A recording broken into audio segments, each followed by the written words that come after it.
Olá pessoal, boa tarde a todos. Aqui que fala o psicanalista Lennon Silva e essa seria a última live, né, sobre a questão do luto, né, e seria o quarto vídeo onde eu vou falar sobre o manejo clínico, né, na psicanálise referente a essas três características do luto, né. E a primeira característica, que é o luto da morte, né, como que funciona de forma sintética, né, resumida, o manejo clínico do luto da morte. Bem, o primeiro aspecto é identificar em qual fase o analisando ele está ancorado diante do seu luto. Por exemplo, as fases são o quê? As 5 fases, né? Negação, raiva, barganha, depressão e aceitação. Então, um exemplo, se o analisando ele está na primeira fase, que é a fase de negação e isolamento, seria o mecanismo de defesa, né, a qual o sujeito ele está inserido, né? Por exemplo, na negação e isolamento é o quê? É quando, diante do fato da perda do ente querido, o analisando ele não aceita, ele nega que isso seja realmente o fato real, o fato concreto. E aí o isolamento, que é um mecanismo de defesa, né, reproduz essa, como é que eu posso falar, esse afastamento, né, da sua psique em ter que lidar com essa realidade, né, com esse fato. Então ele faz o quê? Ele se isola, né? Ou seja, ele prefere não acreditar que aquilo é real. E aí tem a questão da negação. Então, se a gente pega um analisando diante do luto, né, nessa primeira fase, o manejo seria qual? Seria fazer com que ele reconheça, vá até o fato, fale bastante sobre o seu afeto, né, pela pessoa, vá trazendo em todo o seu discurso esse afeto, até o ponto que ele realmente colocar o pé no chão e entender que existiu esse fato é concreto e que ele tem que entender e aceitar. Então aí é o processo, né, até que ele chegue da negação ao processo da aceitação, que é a última fase. Então seria basicamente isso, né? Fazer com que o analisando ele saia da primeira fase e chegue até a última fase, que seria a aceitação, que a partir daí ele já vai entender, né, que realmente foi um fato, infelizmente as coisas acontecem dessa forma, que a vida é um ciclo, que a morte vem para todos nós, e é isso. Mas até aí existe todo um caminhar, né, todo um processo, e cada um chega até a sua finalidade, né, que seria a aceitação, dentro das suas próprias possibilidades, né, do seu próprio tempo. Sobre o luto da vida, né, seria o quê? Seria diante das rupturas, das expectativas não concebidas e os objetos perdidos, né, de valor, né. Então, por exemplo,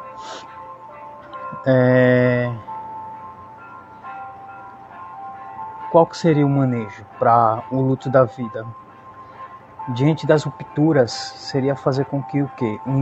O analisando, ele compreenda o porquê que houve essas rupturas diante essas interrelações, se foram faltas, erros cometidos por ele e as pessoas quiseram criar essa ruptura e esse afastamento, ou se foram erros das outras pessoas que ele não aceitou e que teve que acontecer. Então, ou seja, o analisando ele traz o discurso diante dessas rupturas, porém que há ali o afeto, né, diante de cada uma dessas pessoas que houve o afastamento, por isso o vazio, a perda, a sensação do luto ali, né, porque há o afeto, né. E, por exemplo, se foram erros cometidos por ele, que ele reconheça, né, os fatores desse erro. Só um momento. Que ele reconheça os fatores desse erro para que não cometa, né, com outras pessoas do seu vínculo, ou caso volte, né, o vínculo com essas pessoas que se afastaram, que não cometa novamente. Se foi erros dos outros, de terceiros, e que ele não aceitou, que se ancora diante dos critérios que ele tem, né? Então, de todo modo, é reconhecer que, infelizmente, a ruptura é algo muito inerente, né, na convivência coletiva, né? Quando existe a questão em si, é o reconhecimento, né, do porquê,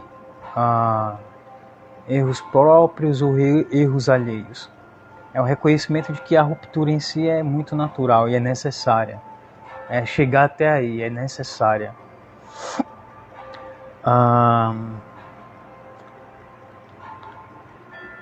Quando se ancora na questão, o luto da vida, quando ele se ancora nessa questão da perda de objetos de valor, por exemplo, um carro, uma casa, algo de valor, né, que o analisando ele prioriza como valoração, né, esse objeto, fazer com que ele fale o máximo possível do afeto que ele tem diante desse objeto ou desses objetos perdidos, e que ele reconheça, né, que são apenas objetos e que ele não pode ser possuído por esses objetos, que eram objetos que ele possuía.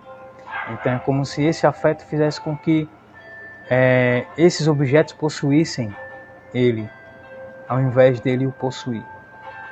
Mesmo diante da perda, e principalmente diante da perda, né? Porque tem essa dor, o vazio, por não mais estar diante desses objetos, diante da sua utilização, do seu uso.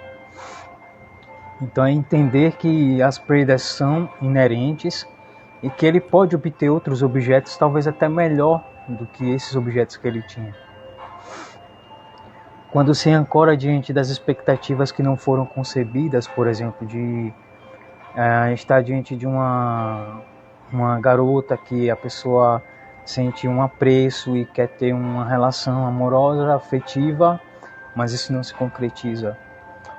E aí tem esse sentimento, né, o afeto lá do vazio, da perda e o luto, né, por não ter concretizado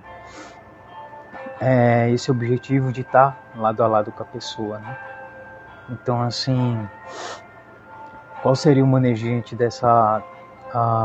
desse ancoramento, né, das expectativas não concebidas? Seria fazer com que o analisando ele reconheça que expectativas nem sempre são concretizadas, mas que há sempre possibilidade para a criação de novas expectativas, né? Para criar um novo vínculo com alguém afetivo, ou se for referente a um objeto que não foi concretizado, né, diante da sua posse, que há toda a possibilidade para que ele possa concretizar em algum momento, dependendo da sua organização, o meio e a forma para poder obter esse objeto, né?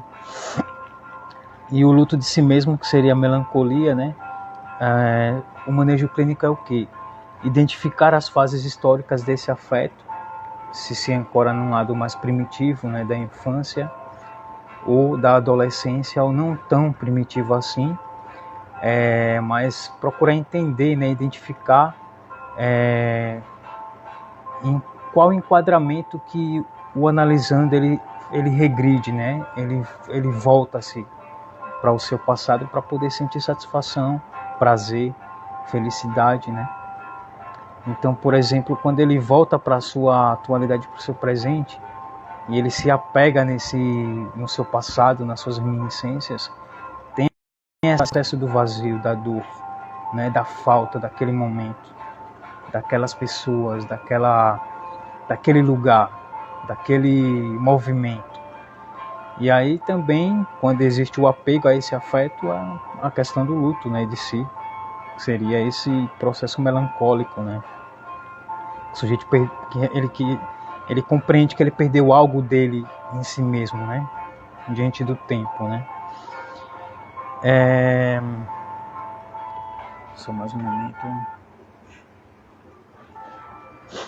referente ao ressentimento ideológico, por exemplo, quando o sujeito ele se vê diante de uma ideologia atualmente que não faz bem, que o deixa mal consigo mesmo, provoca o ressentimento, né?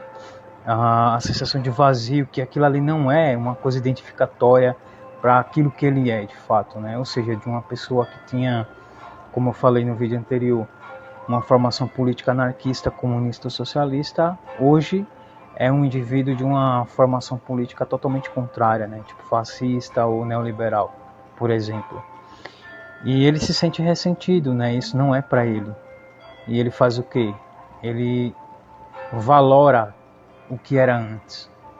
Então, se ele valora o que era antes ou algo diferente do que ele é, simplesmente existe o quê? Um espaço para que ele possa mudar essa esfera ideológica dele para o que ele era antes, a questão de formação política de antes, ou algo diferente do que é hoje e do que era antes, por exemplo. Referente à questão da personalidade, né? Se o sujeito ele é ressentido pelo que ele é hoje, a sua personalidade é mais agressiva, mais impaciente, mais intolerante, e ele se sente mal, né? Ele sente que perdeu a si. Quando ele se vê assim, antes ele via que era passivo, tranquilo, e ele se vê diante de algo que não é o que ele era antes e que o deixa mal. Então, ou seja, o manejo diante desse fator da personalidade do sujeito, né, de uma coisa para outra, também é fazer com que ele elabore, né, a compreensão do bem-estar, da satisfação dele. Se ser intolerante e briguento não é algo legal para ele, o processo seria o quê? Seria fazer com que ele busque formas para poder voltar ao que ele era antes. Era tranquilo, passivo, por exemplo, pela meditação, pela arte, pelo surf, por vários meios que acalmem, né, essa personalidade rude, né, incipiente, né.